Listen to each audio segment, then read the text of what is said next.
সুন্দরবন সাহেবখালী গ্রামের জীবনযাত্রা। এই গ্রামের যানবাহন ইঞ্জিন ভ্যান করে মালপত্র যাওয়া আসা করে। এখানে চাষবাস করে, ছেলেরা বাইরে কাজে যায়।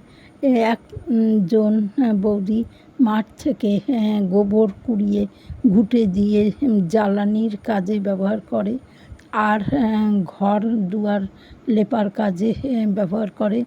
এই গ্রামের গাড়ি ঘোড়া অভাব, সব পায়ে হেঁটে যাওয়া আসা করে দূর দূরান্ত থেকে। এই গ্রামে পাকা রাস্তা, ছোট টোটো যাওয়া আসা করে। এই গ্রামে খুব সুন্দর পরিকল্পিত কিছু পাকা বাড়িও আছে। এক দাদা পোলট্রির কাজ করছেন বাড়িতে।